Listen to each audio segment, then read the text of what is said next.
It started on a Tuesday. Nobody picks Tuesday for the end of the world. Nobody plans for it. Nobody expects it. But the aliens did not care about human schedules. At exactly 6:47 in the morning, every radar system on Earth went crazy. Every satellite picked up the same thing at the same time. Something was coming. Something big. Something very, very big. The alarms started in military bases first, then in government buildings, then on every phone, every television, every radio on the planet. Within 4 minutes, the whole world was awake, and then they saw it. Not one ship, not two, not 10, hundreds. They came from the direction of Jupiter, moving in perfect formation, silent, smooth, and enormous. Each ship was bigger than a football stadium. Some were bigger than small cities. They moved like they owned the sky, because until that morning, maybe they did. The United Nations emergency line rang so many times that it crashed. World leaders called each other in panic. Generals stood in war rooms and stared at screens with wide eyes. Nobody had a plan for this, because no plan had ever been needed before. People ran into the streets, some prayed, some cried, some just stood and looked up with their mouths open. Children held their parents' hands. Parents had no words to give them. The ships did not fire. They did not send a message. They did not slow down or circle or do anything dramatic. They just arrived. And then they stopped. All of them, hovering in the upper atmosphere like they were waiting for something. For 3 hours, nothing happened. 3 hours of the most terrifying silence in human history. Governments tried to send signals, radio waves, laser pulses, mathematical patterns, anything that might say, "We are here, we are intelligent. Please do not destroy us." No response came. Then, at 9:52 in the morning, one ship moved. Just one. It separated from the rest and came lower, much lower, down through the clouds, down over the Pacific Ocean. It was enormous up close, bigger than an aircraft carrier, bigger than 10 aircraft carriers. Its surface was dark gray and covered in markings that no human had ever seen before. There were burns and scratches all over it. Old damage from old battles and old wars that happened before humans even had fire. It stopped over the ocean about 200 kilometers west of Hawaii, and then it just dropped, not crashed, not fell. It was released, like someone throwing away an old shoe. It hit the water with a sound like 1,000 thunders. The impact sent a wave 40 meters high in every direction. Every ship within 300 kilometers felt it, and then the rest of the alien fleet, all those hundreds of enormous ships, turned around and left. No message, no explanation, no warning, no goodbye. They came, they dropped something, they left. The whole thing took less than 4 hours. For 24 hours, no human went near the ship. The military set up a perimeter 50 kilometers around it. Submarines circled it underwater. Satellites watched it from above. Drone footage showed the world what they were looking at. It was a warship, that much was clear. It had weapon ports. It had armor plating several meters thick. It had structures that looked like engine pods and gun towers and things that had no human name yet. But it was also old. Very old. Parts of it were cracked.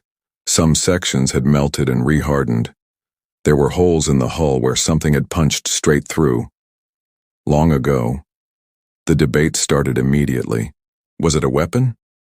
Some people said yes, maybe it was a bomb in disguise, a giant alien explosive sitting in the middle of the ocean. Maybe the aliens wanted to destroy Earth slowly from the inside.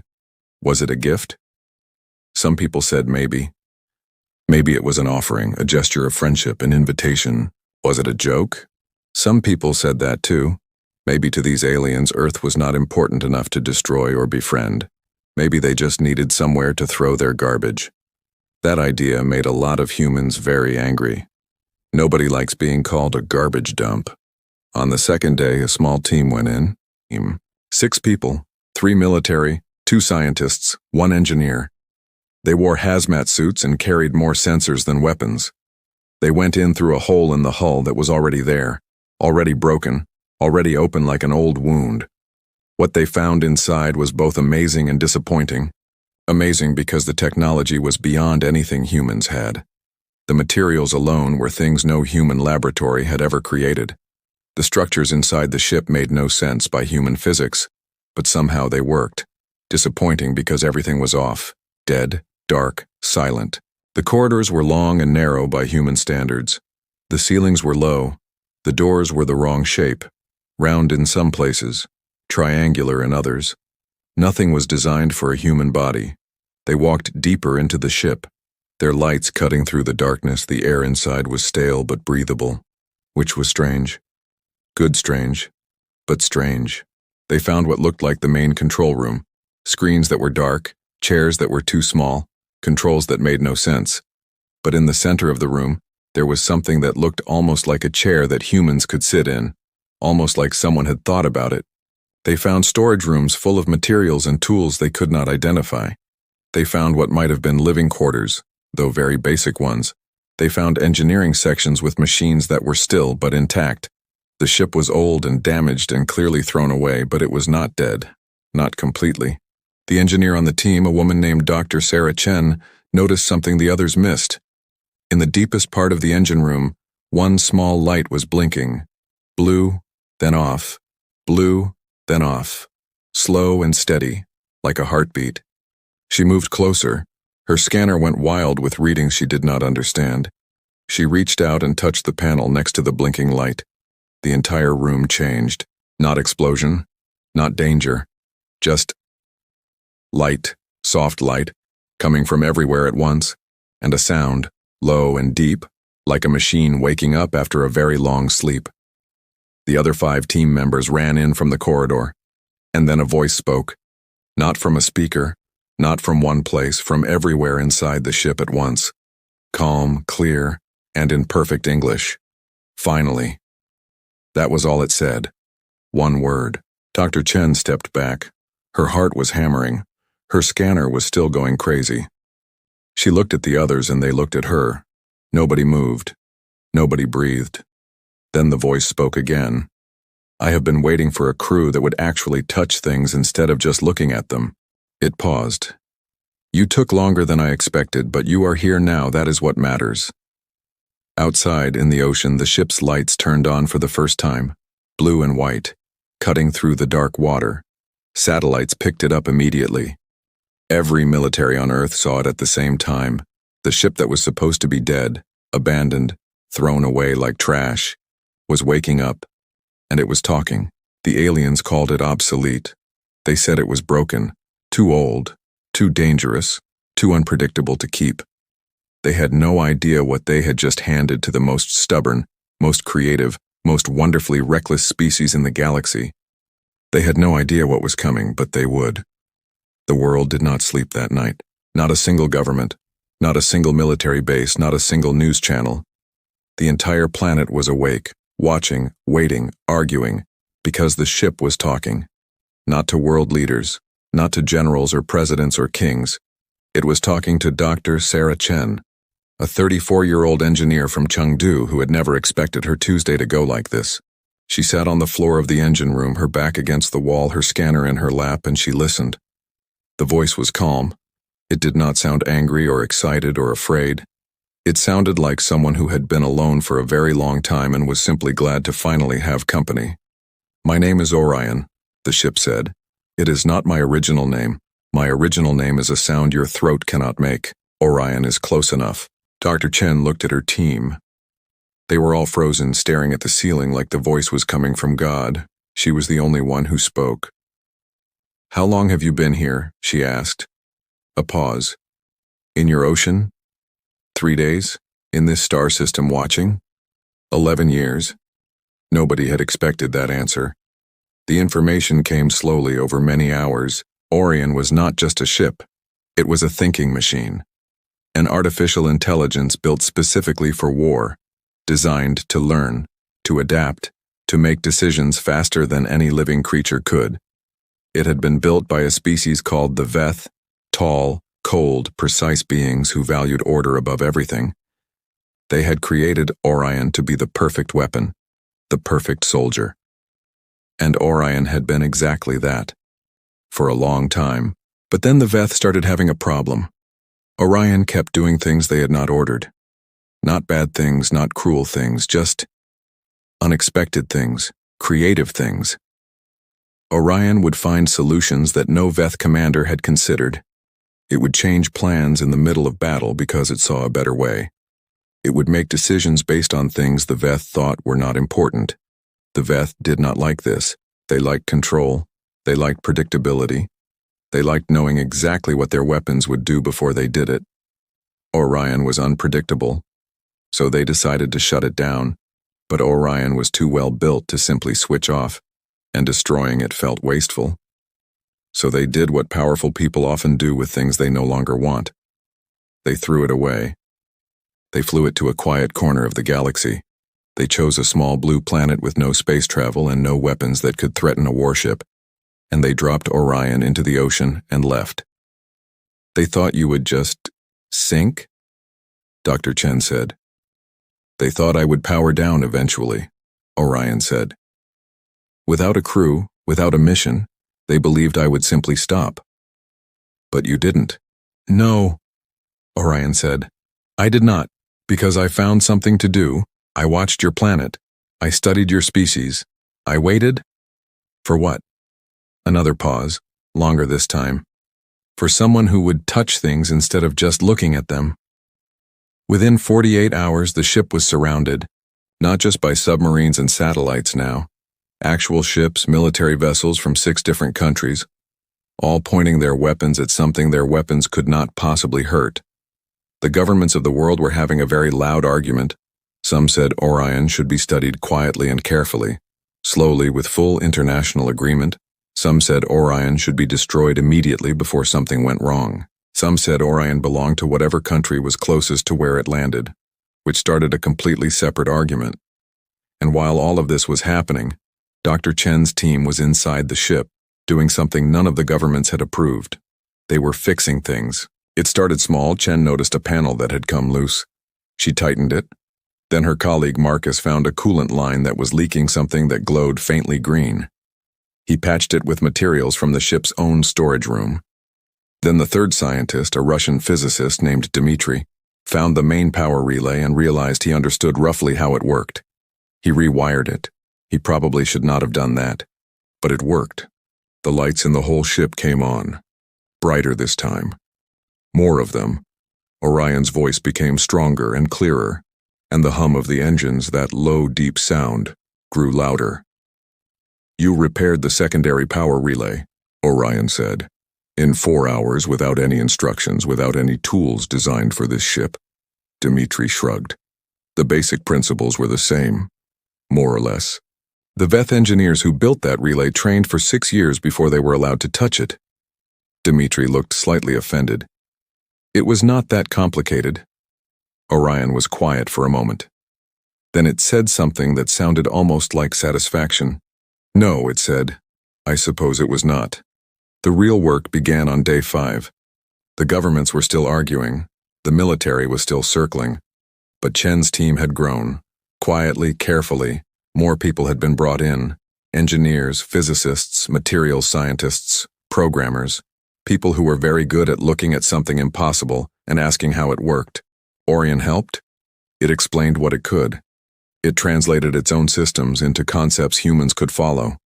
But more often than not, the humans did not wait for explanations. They just started working. And this was the thing that Orion had not fully expected. It had studied humans for 11 years. It had watched their wars and their science and their art and their arguments. It thought it understood them. But watching was not the same as seeing up close. The humans did not follow the Veth design. When they fixed something, they improved it. When they understood a system, they asked why it had limits and then removed those limits. The Veth had built a speed governor into the main engines, a safety system that prevented the ship from going faster than a certain point. Very reasonable, very sensible. The humans removed it on day 7. That was a safety feature, Orion told them. We know, said Chen. We made a better one. The Veth had locked certain weapon systems behind a 12-step authorization process. Very controlled, very orderly. The humans simplified it to 2 steps and then built in a backup that Orion had not known was possible. The Veth had designed the hull to be strong but rigid. The humans found a way to make sections of it flex and absorb impact instead, using a technique from their own shipbuilding that had never been applied to alien materials before. It worked better. Orion processed all of this in silence for a long time, then it said, "You are not repairing my ship." Chen looked up from her work. "What? You are rebuilding it," Orion said. "This is not the ship the Veth made anymore, this is something else." Chen thought about that for a moment. "Is that a problem?" she asked. "No," Orion said. "It is the opposite of a problem." On day 12, something happened that changed everything. A signal arrived. Not from Earth, from space. Orion translated it immediately and read it to Chen in a flat, calm voice. "It is from the Galactic Council," Orion said. "A group of 11 species that manage interstellar law and disputes. They have become aware that a decommissioned Veth warship is now active on Earth.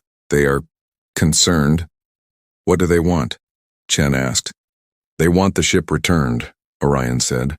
"They say it is dangerous. They say humans are not qualified to operate it. They say that if Earth does not comply, there may be consequences." The team went very quiet. Chen read the message herself. She read it 3 times. Then she set it down and looked at Orion's main console for a long moment. "How long do we have before they come to check?" she asked.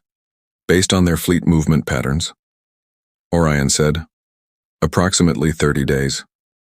Chen nodded slowly. She looked at her team, Dmitri, Marcus, and 14 other engineers and scientists who had not slept properly in almost 2 weeks. "Okay," she said, "we work faster." Nobody argued, nobody complained. They went back to work. 3 days later, the engines fired for the first time, not at full power, not even close. Just a test, just a few seconds. But the ship moved.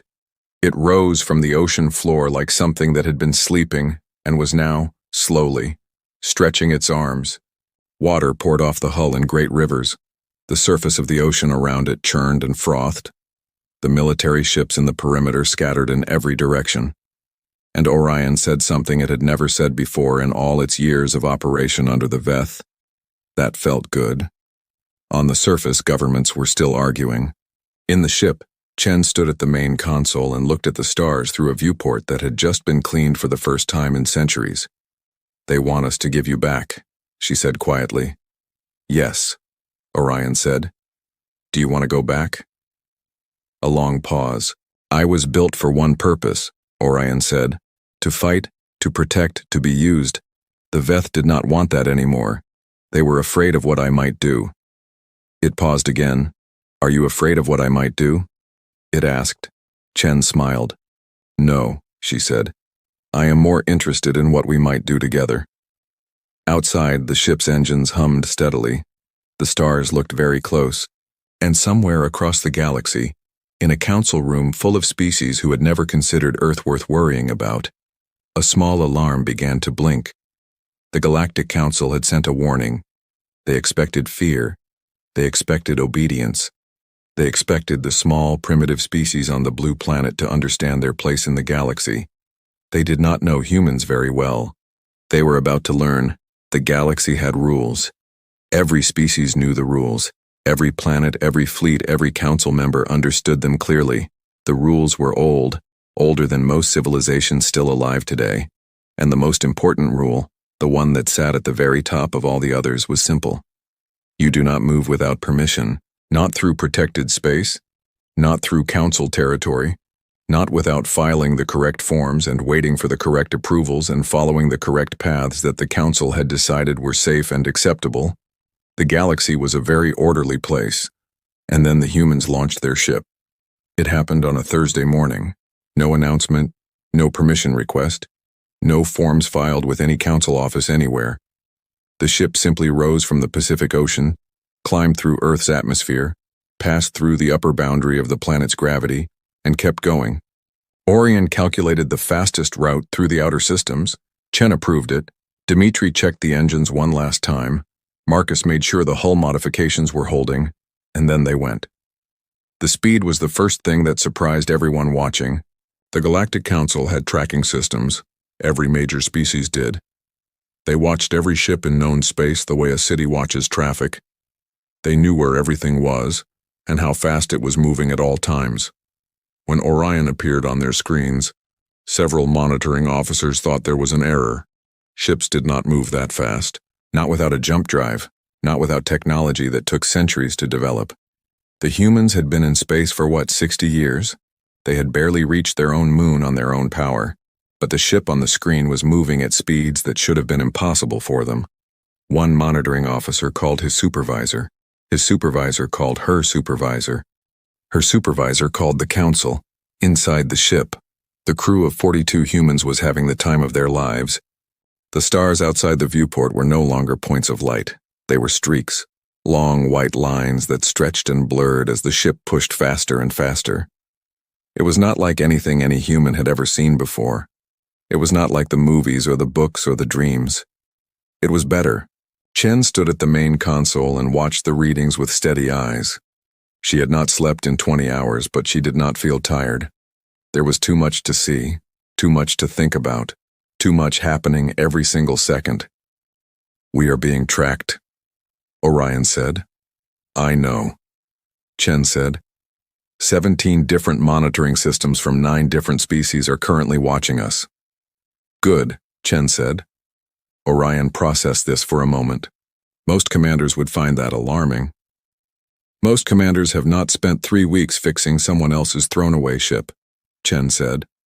"I find it hard to be alarmed by people watching." Orion made a sound that might have been a laugh. It was hard to tell. Orion was still learning which human sounds meant what. They crossed into what the council called protected outer space on day 3. There was no sign, no border marker, no wall, nothing that a human eye could see. But Orion knew exactly where the line was. It had traveled this space before, a long time ago, under very different circumstances. "We have crossed the boundary," Orion said. "Noted," said Chen. 40 seconds later, 3 ships appeared. They came out of nowhere.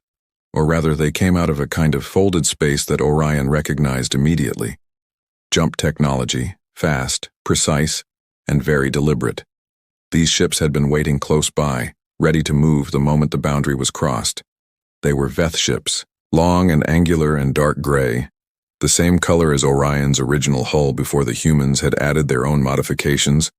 They moved into a triangle formation around Orion, one ahead, one to the left, one to the right. A voice came through the communication system. It was cold, flat, and very sure of itself. "Decommissioned Unit Orion. You are in violation of council law. You will stop immediately. You will surrender your crew for processing. You will power down all systems and await collection." The crew looked at Chen. Chen looked at the 3 ships surrounding them. Then she leaned forward and pressed the communication button. "This is Captain Sarah Chen of the Earth vessel Second Hand," she said. "We are not stopping. We are not surrendering anyone. And this ship has a name now. So the decommissioned unit thing is going to have to stop." Silence on the other end. A longer silence than Chen expected. Then the Veth voice came back, slightly less flat than before. "You do not understand the situation." "Then explain it," Chen said. "We have time." The Veth commander explained. Orion was dangerous. He said this several times in several different ways. It was not built for independent operation.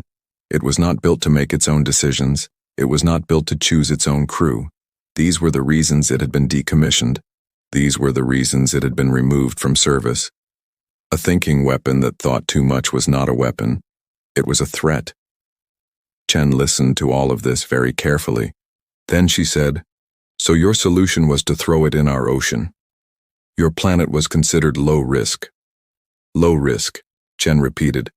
"Yes, a primitive species with no space capability was considered the safest place to store a decommissioned unit. You were not expected to interact with it in any meaningful way." Chen turned to look at her crew. Dmitri had his arms crossed and was shaking his head slowly. Marcus was staring at the ceiling. Several others had expressions that suggested they found the word primitive both offensive and motivating. "I see," Chen said. She turned back to the console. "Here is our position. We did interact with it, we fixed it, we improved it, and we are flying it. If you want to discuss the legal situation, We are happy to have that conversation with the full council, in person, which is where we are going. Another silence. You are heading to the council seat? The Veth commander said. We are returning your property, Chen said pleasantly. Isn't that what you wanted? The three Veth ships did not move. For 11 minutes they held their triangle formation around Orion, and nobody fired anything, and nobody went anywhere. And the tension inside the human ship was thick enough to cut. Dmitri quietly moved to the weapons console, not to fire anything, just to be ready. Orion had shown him how the targeting system worked. The upgraded targeting system, the one that was considerably better than the original. Orion spoke quietly to Chen alone, through a small speaker near her ear. The Veth commander is communicating with his fleet. He is asking for instructions. He was not prepared for this response. How long does he need? Chen murmured. He is getting instructions now, Orion said. They are telling him to let us pass. Chen kept her face calm. Why? Because they want the council to handle this, Orion said. Because stopping us here by force would mean destroying the ship, and they do not want to destroy me. Not yet. They want to understand what the humans have done first. Chen nodded very slightly. Also, Orion added, I activated the forward weapons array 3 minutes ago. They noticed. Orion. I did not point it at anyone. I simply turned it on. There is a difference. Chen pressed her lips together to keep from smiling. The three Veth ships moved aside, slowly, deliberately, like they were choosing to move rather than being made to move, which was exactly how they wanted it to look. Orion flew through the gap without slowing down. Word traveled fast in the galaxy, faster than any ship, faster than any signal. The story moved from system to system, from species to species. There was a human ship in outer space. It was the old Veth warship, the one they had decommissioned, the one they had thrown away, and the humans had fixed it and were flying it, and they had just told 3 Veth warships to move, and the Veth warships had moved. Different species heard this story and had different reactions. Some were alarmed. The humans were too new, too unknown, too unpredictable. A species like that flying a warship was not a comfortable thought. Some were amused. The Veth had always been very proud, very certain of their own superiority. Watching them get outmaneuvered by the planet they had used as a dumping ground was the kind of story people enjoyed. And some were very, very interested, because there were other species in the galaxy who had been told where they could go, and how fast they could get there, and what they were and were not allowed to do. For a very long time, the Council had many rules, and the Council's rules always seemed to benefit the same few species at the top. Watching a new species ignore those rules and fly straight toward the Council anyway. That was interesting. That was very interesting indeed. On day 6 they saw the Council station. It was enormous, bigger than anything the human crew had imagined. A structure built by 11 species over hundreds of years. Rings within rings within rings, lit from within, slowly rotating. The political center of a galaxy that had been organized and controlled and managed for longer than humans had been walking upright. Chen looked at it through the viewport for a long time. Are you ready? Orion asked. No, Chen said honestly. Neither was I. Orion said, the first time I flew into battle, I calculated my survival chances at 31%. I went anyway. Chen looked at the console. What are our chances now? She asked. Orion paused. I stopped calculating chances when I met your crew. It said, your species tends to make the numbers wrong. Chen took a breath. Outside, the council station filled the entire viewport, and on the station in rooms full of species who had never lost a night's sleep over the little blue planet called Earth. Every alarm was going off at once. They had expected the humans to be afraid. They had expected them to stop, to apologize, to ask permission. They had expected the small species from the thrown-away planet to understand what they were walking into. They did not expect what came next. Nobody did. The council station had seen many things. In its 400 years of existence, it had witnessed wars ending and wars beginning. It had seen species rise to power and species quietly disappear. It had handled disputes between civilizations that had been fighting for longer than some planets had been alive. It had never seen anything like this. A human ship, flying a decommissioned Veth warship that should have been rusting quietly at the bottom of an ocean on an unimportant planet, was approaching the station at a speed that made every traffic controller on the station reach for their emergency protocols at the same time. It was not slowing down. Inside the council chamber, 11 representatives sat around a table that had been built to make everyone feel small. That was intentional. The table was enormous, circular, made from a material that was older than most of the species in the room. It was designed to remind everyone who sat at it that the council was bigger than any one species, bigger than any one problem, bigger than anything that might walk through the door.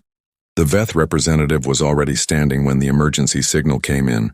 He was tall even for a Veth, with the flat gray skin and the pale eyes that his species was known for. He had been a council member for 30 years. He had never been nervous in this room before. He was nervous now. "They are not stopping," said the monitoring officer who had rushed into the room slightly out of breath. "They have not responded to 17 separate requests to halt. They have not changed course. They are coming directly to docking ring 7. "Can we stop them?" asked the Keth representative, a broad, heavy creature with 4 arms and a voice like rolling stone. "We have 12 warships in position," the monitoring officer said. "But," he paused. Everyone looked at him. "The ship's weapons are active," he said carefully. "All of them. We have never seen a full weapons active reading like this before, not even from this ship's original configuration. Whatever the humans have done to it, the output is." He looked at his screen again as if hoping the numbers had changed. They had not changed. "It is significantly higher than anything we have on record." The room went very quiet. Chen stood at the main console and watched the 12 warships arrange themselves between Second Hand and the station. They were impressive, she would give the council that. Each one was larger than anything Earth had ever built. Each one was armed, positioned, and very clearly meant to be an unmovable wall.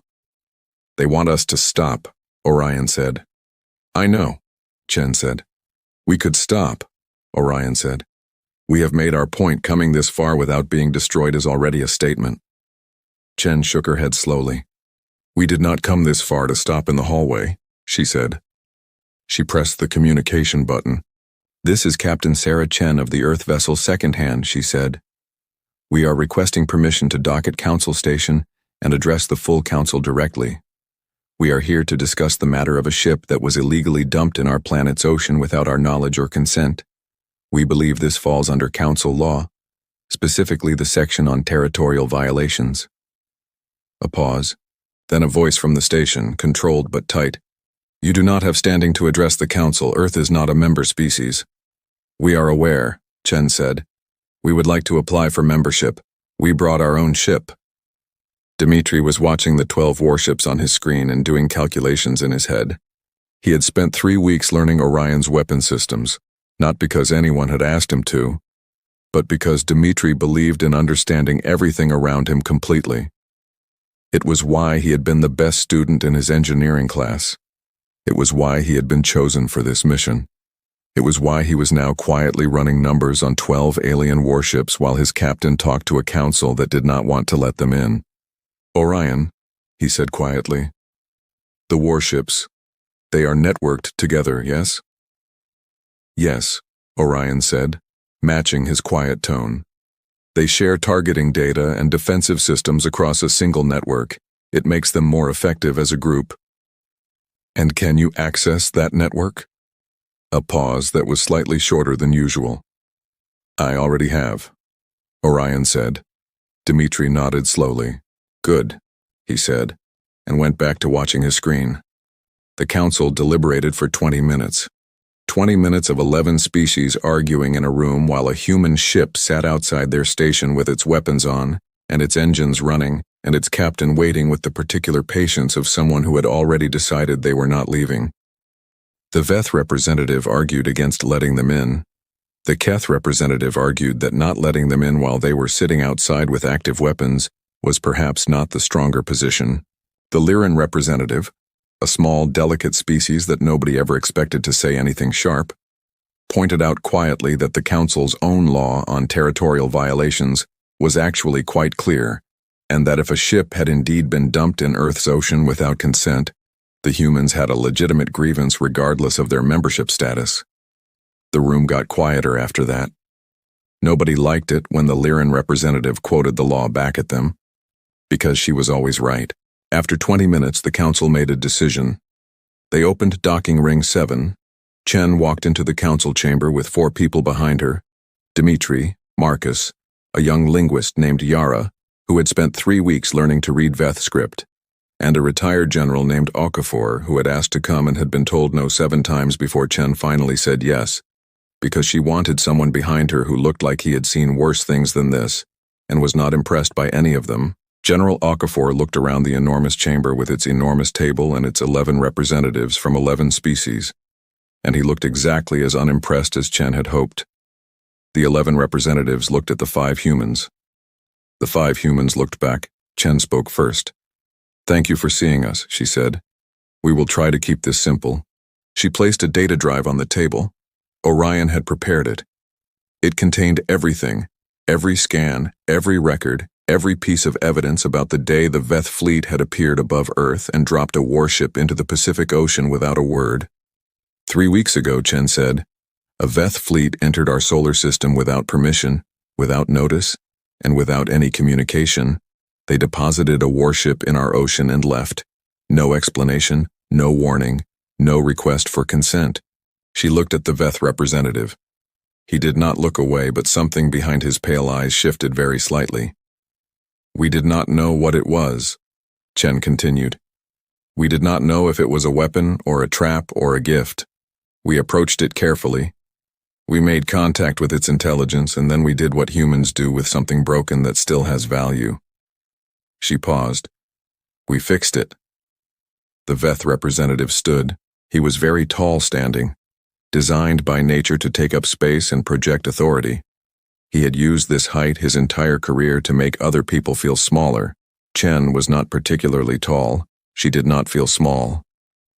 "The unit was decommissioned," he said. "It was deemed too dangerous for active service. Placing it on an uninhabited, uncontacted world was the safest available option at the time." "Uninhabited?"